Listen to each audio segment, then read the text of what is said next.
Para aquellos que tienen dudas respecto a si están con algún síntoma o el caso de COVID positivo, ya que no existen los contactos estrechos, están disponibles ahí esos test de PCR y test de antígeno. Nosotros ya retomamos la temática de este día miércoles respecto a este nuevo gobierno y lo que significan estos nuevos aires, este cambio ciudadano, como se ha denominado a través de redes sociales, un gobierno feminista que ya lo vamos a abordar más adelante respecto al rol de la mujer, pero en general, lo que se genera en el impacto social. Para eso nos acompaña Violeta Montero, socióloga, directora del Departamento de Administración Públicas y Ciencias Políticas de la UDEC. Violeta, ¿cómo estás? Bien, muchas gracias por la invitación, mucho gusto saludarte, yo muy bien. No, gracias a ti por darte el tiempo de acompañarnos durante esta mañana a hablar de esto, del nuevo gobierno, el impacto social, lo que significa a nivel local, nacional e internacional incluso esta nueva administración, una administración joven que muchos pueden criticar esa falta de experiencia en la política, pero una administración que tiene experiencia respecto también en los ciudadanos. Los vimos en el 2011 con el movimiento estudiantil y ahora los vemos en La Moneda.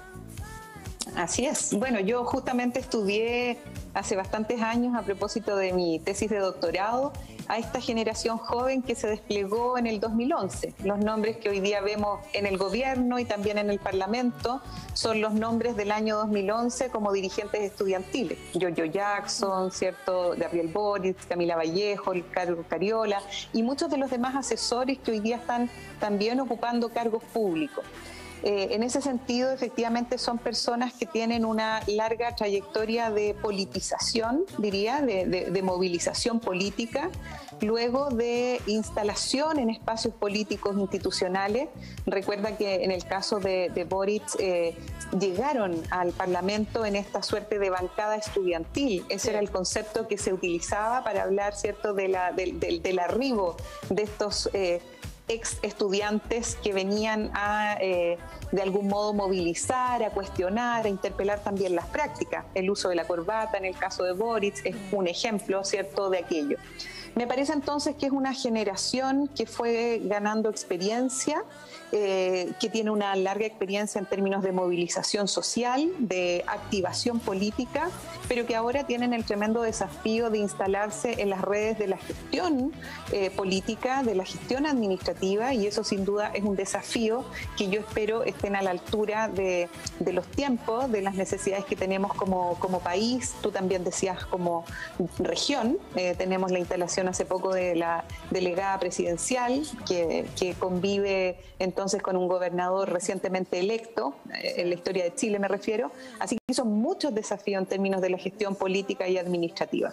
Sí, y de hecho esas imágenes que estamos viendo ahí de la banda presidencial, y se me viene inmediatamente a la cabeza lo ocurrido o cómo se hacía esta comparación, de donde Sebastián Piñera le está entregando ahí la banda, la piocha y todo lo que significa este cambio de mando, y nos volvemos 10 años atrás cuando Gabriel Boric era un estudiante y enfrenta al presidente a las afueras de una actividad diciéndole que lo único que quieren es escucharlo. Ese es el impacto también que genera respecto a esta nueva política, a esta nueva forma de gobernar. Lo señalaba el tema de la corbata, que genera ahí discusiones, lo que ocurrió con Jaime Baza hace unos años atrás también. Así es. Y lo que significa también esto en materia de querer hacer las cosas también con la ciudadanía, porque lo que pasa y lo que uno puede escuchar y lo que también escucha en los análisis es que la gente lo siente cercano porque lo veía marchando en las calles, porque lo veía con esta lucha social de región, del extremo sur, todos esos factores respecto a lo que estamos acostumbrados de una clase política, de una élite política, de la corbata, de mantener los protocolos, de una compostura y de una forma de hacer política que la ciudadanía se aburrió evidentemente y lo dejó claro en octubre del 2019. Mira, yo efectivamente concuerdo contigo en que hay dos elementos. Uno es la forma de la política, ¿cierto? Y otra es el fondo. Yo creo que en ambas dimensiones hay desafíos. Respecto de la forma, en primer lugar, concuerdo en que hay muchas prácticas políticas institucionales que de algún modo a partir de estos primeros días de instalación se han ido tensionando, ¿no? Esto mismo de que ministros y electo presidente sin corbata, que es un detalle, ¿cierto? Los colores en la vestimenta, los tipos de símbolos a través de las ceremonias que se escogieron. O sea, hay cambios que quieren plantear en términos simbólicos. De hecho, así se dijo en el discurso presidencial, pero efectivamente no todo es símbolo. Yo sí creo que las instituciones tienen un valor y que hay que mantenerlas en el sentido de la ritualidad, de la tradición. Yo creo que el Estado representa y las instituciones representan, ¿cierto? Un factor muy importante para la cohesión social y para la estabilidad también política institucional. No me perturba en lo personal tanto los simbolismos, pero creo que sí, hay gente que le importa más y son factores que hay que ir modificando o tensionando, pero en el marco del respeto, yo creo, a esa tradición política, que bien lo han dicho también en sus discursos, los trasciende, ¿no? Los trasciende porque hay una historia republicana y porque también son instituciones que deben permanecer más allá de la persona. Ahora, en términos del fondo, de cómo se gobierna, ahí queda la duda. Yo hace años vengo señalando la importancia de la participación ciudadana, tanto la participación ciudadana formal, esa que se establece o se canaliza a través de mecanismos legales que han sido ya creados en el gobierno de Chile, me refiero a la ley 20.500, a los decretos presidenciales, a las indicaciones a los servidores públicos de que efectivamente sus decisiones las tomen con la ciudadanía, como los consejos de la sociedad civil u otros. Pero también me he referido a la movilización social, esa que es más desarticulada, no institucional, no formal, a veces transgresiva, y que yo creo que las autoridades políticas no pueden hoy día gobernar sin tenerla en cuenta. De hecho, muchos de los constituyentes, esa fue la sorpresa que para algunos se generó, muchos de los constituyentes venían de esa tradición de movilización a través de organismos barriales, de espacios barriales, de organizaciones sociales que tienen una tradición, pero no tenemos bien resuelto. Yo creo que eso es lo que vamos a presenciar, la tensión en esta, comillas, forma nueva de gobernar, que es idealmente con más participación ciudadana. Pero la participación ciudadana, si bien, y lo digo así abiertamente, es una aspiración, desde mi punto de vista, yo creo que tenemos que avanzar hacia eso, requiere ciudadanos conscientes, informados, con generosidad, con capacidad de deliberación pública, más allá de tus propios intereses, pero también requiere de las autoridades la disposición a ceder un poquito al poder. Y eso, desde todo punto de vista, es complejo, no solo por el deseo del poder, sino que porque enlentece, digamos así, la toma de decisiones, hace que todo sea un poco más lento, que exija más pasos, y no siempre, ¿cierto?, existe esa voluntad. Vamos a ver cómo se da en los distintos espacios de gobierno. Sí, claro, poquitos días también que están asumidos. Respecto también a lo realizado en tu tesis doctoral con este estudio del movimiento estudiantil y de los movimientos sociales. Hablando 2011, ya eran prácticamente 10 años cuando ocurre el movimiento social, el estallido social o político social, como se la denomina de distintas maneras. Respecto a tu análisis y todo lo que has podido recopilar de información, viene siendo como una segunda parte del movimiento social. ¿Cómo se van dando también estos estallidos sociales desde la sociología, desde los movimientos sociales, de estas nuevas generaciones? Porque tenemos que recordar también que esto inicia por los jóvenes, saltando el torniquete del metro, y eso como que motiva o enciende esta llama que se terminó apagando en cierta medida con la pandemia, porque no sabemos qué hubiese pasado en marzo del 2020 si no hubiese llegado el COVID-19 a nuestro país. Se estaban ya viendo algunas organizaciones preparando manifestaciones, todo quedó en nada. Ahora los aires están distintos porque hay convención, hay un nuevo gobierno, todo fue aprobado también con porcentajes importantes, pero respecto a esto, a estos ciclos que vamos viviendo como sociedad, en estas cosas que uno puede decir ya no da más y estalla. Sí, bueno, la historia de Chile está llena, y del mundo, ¿no? Está llena de ejemplos de movilizaciones sociales y de movilizaciones sociales que han sido con más o menos impacto político. Yo te diría que una clave para estudiar movimientos sociales es cuáles son esas formas del impacto o cómo ese impacto se traduce. Me parece que efectivamente las movilizaciones sociales son inevitables a nuestra convivencia humana, porque se articulan personas con intereses específicos, comunes, y logran articular demandas. De hecho, el movimiento estudiantil, que representa el sector de los estudiantes y que por lo tanto representa ese ámbito de interés, es uno que va a trascender más allá de la figura, ¿cierto?, en su momento la bancada estudiantil o ahora las autoridades del gobierno. O sea, sigue con cierta tradición histórica porque hay una cierta identidad en torno al sector y a esos intereses. No necesariamente quiero decir entonces que porque están ahora autoridades que fueron dirigentes estudiantiles en el gobierno, el movimiento estudiantil se debilita. O sea, tiene otra dinámica y otra revitalización con otros actores. Esa es una primera cosa que yo creo.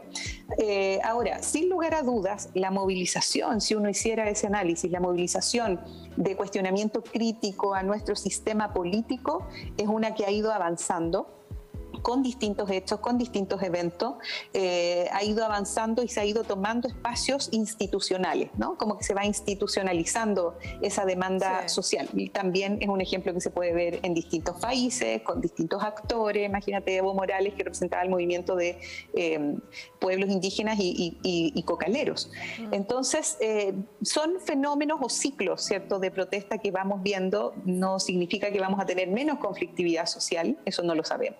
Y lo último que quiero decir es que también muchas veces los movimientos sociales tienen impactos que son culturales. Me parece que el movimiento feminista fuerte del año 2018 generó o movió, ¿cierto?, tensionó esas prácticas culturales fuertemente, ¿ya? O sea que la conflictividad social de algún modo de cuestionamiento al patriarcado o a formas, ¿cierto?, asimétricas o de injusticia hacia las mujeres fueron cuestionadas, fueron evidenciadas por las mujeres, por supuesto femicidios o situaciones de inseguridad, que van generando cambios culturales. Entonces los movimientos sociales, resumo con eso, que son inevitables a la vida en sociedad, tienen impactos en distintas dimensiones y con distinta intensidad y a corto, a mediano o a largo plazo. Entonces, algunos cambios todavía los vamos a seguir visualizando y tienen que seguir siendo empujados también por actores sociales muchas veces. Y en este caso, la confluencia entre una sensibilidad política, institucional, con algunos movimientos sociales, hay que ver qué va a significar, ¿ya? No siempre ocurre. Podríamos pensar que se van a generar, podríamos pensar, lo voy a decir así mejor, que es una ventana de oportunidad para cambios o para transformaciones. Pero, por supuesto, que esos cambios y transformaciones no son fáciles porque no todo el mundo piensa de la misma forma y este gobierno tiene que actuar dialogando y considerando a todas las personas y todas las visiones que conviven en nuestro país. Claro, que es lo que uno espera también de esta nueva administración, dar espacio a todas y a todos. Respecto a lo que tú señalabas, por ejemplo, del movimiento estudiantil, y claro, no se va a debilitar ni mucho menos, pensaba, quizás se puede llegar a fortalecer viendo... A ver, que no se malinterprete. Cuando ves autoridades que son, que puedes ser tú en un futuro, porque uno podía ver presidentes anteriormente y no había una mayor cercanía, no había una mayor conexión con la realidad que se vive, porque venían de los mismos colegios prácticamente, de las mismas universidades, mismas áreas de estudio, mismos círculos, mismos apellidos, etcétera, etcétera, etcétera, y se veía, y lo que hablamos constantemente de la élite política, de que era un grupo cerrado. Pero ahora esto se abre un poquito, y se abre un poquito harto, porque tenemos un presidente que, claro, tiene otro nivel socioeconómico, el colegio que estudió y que se le ha cuestionado bastante eso, pero es de región. Si podemos ir desmenuzando también los ministros y ministras, son de regiones, estudian otras carreras, en otras universidades, que han salido de colegio con número, que eso genera un impacto que como... ¿Puede ser generar también quizá una nueva generación más empoderada en estos sentidos? Mira, dos cosas. A propósito de lo que tú me preguntabas, de estas mismas reflexiones del análisis en la tesis doctoral, lo que yo planteaba es que la historia de Chile ha estado caracterizada por procesos de toma de decisión top-down, ¿no? En general, las decisiones han estado alojadas en el saber experto, con menos espacio a la participación ciudadana. Eso es así y se puede comprobar a través de todas las comisiones de expertos que desde siempre, la figura de los Chicago Boys o de los monjes del CIEPLAN, dicen algunos autores por ahí, ¿cierto? O sea, siempre ha habido una forma que desde otro punto de vista podríamos decir tecnocrática en la toma de decisión. Yo creo que eso es lo que de algún modo se rompe y se abre un poco, se resquebraja de algún modo esa forma de construcción de la decisión política, ¿ya? Yo creo que esa es como la situación que genera la irrupción de estos nuevos grupos. De nuevo, si miramos la historia podemos encontrar otros momentos similares, pero en este periodo, desde esta mirada más contemporánea, me parece que ese es el momento. Y sin duda, ¿cierto? Si entonces vemos que hay formas de toma de decisión que ya no son tan, como tú decías, elitistas o cerradas, sí, al menos en el discurso, porque ya decía antes que hay que ver cómo realmente les va, genera, yo creo, mayor politización, mayor dinamismo político. Lo vimos en el estallido social con estos cabildos autoconvocados. Sí. ¿Te acuerdas que se formaban de manera espontánea en las plazas, en las calles, con harta más participación de jóvenes? Pero son procesos y son ciclos también.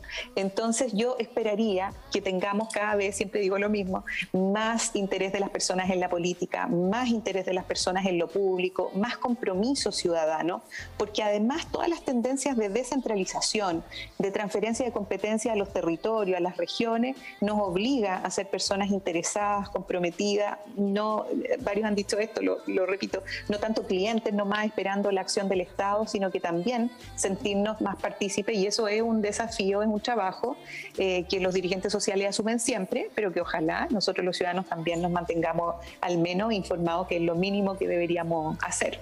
Totalmente. Y para finalizar, bueno, lo señalaste tú anteriormente, lo que se viene también con la nueva Constitución, lo hablamos en algún momento cuando llega la convención, a esta visita acá a la zona, estas miradas de descentralizar, de querer ir a los territorios, de acercarse, lo que se viene también para este nuevo gobierno en ese sentido y este trabajo que tiene que ir de la mano de una u otra manera son tres factores, o sea, la ciudadanía al momento del voto de salida, de aprobarlo o no esta nueva Constitución, el trabajo que está haciendo la convención y el trabajo que está haciendo este gobierno.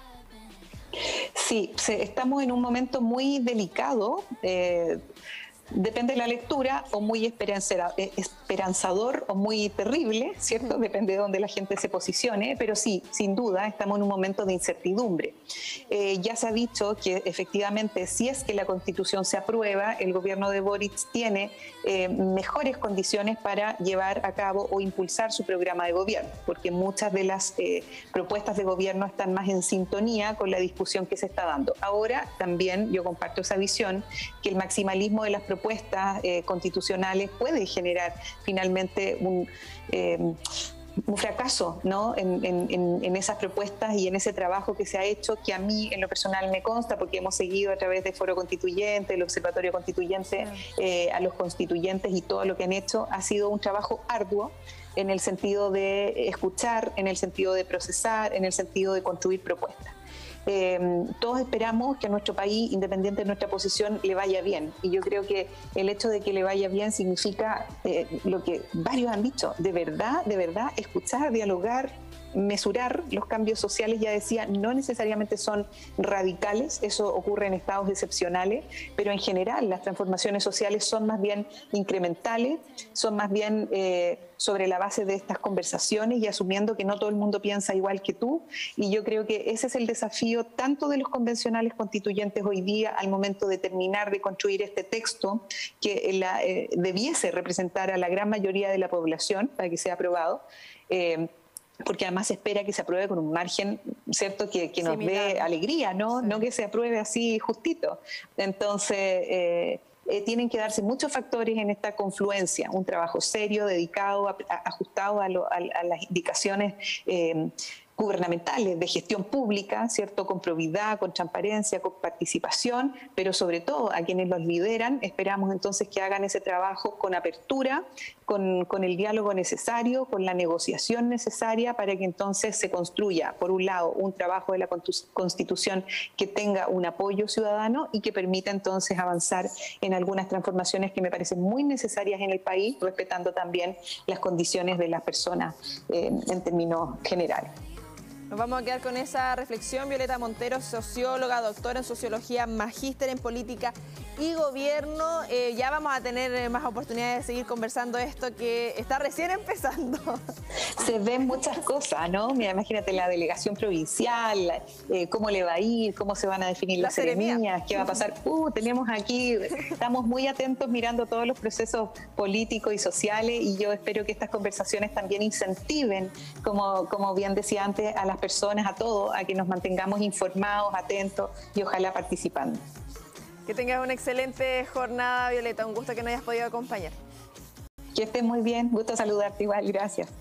Ahí está un deber que tenemos como ciudadanos, como ciudadanas, de estar informadas y también nosotros como canal de televisión de llevar esta información, haciéndole una bajada respecto a temáticas que muchas veces pueden ser complejas, pero tenemos académicos y académicas también acá desde la Universidad de Concepción que nos facilitan hacer este tipo de divulgación científica. Seguimos en vivo y en directo, 10:33 minutos en este miércoles legal, hablando respecto a todo lo que ha significado este nuevo gobierno, todo este cambio de mando que ocurrió el viernes pasado. Vamos a una pausa comercial. A la vuelta vamos a estar profundizando respecto al rol de la mujer en este nuevo gobierno.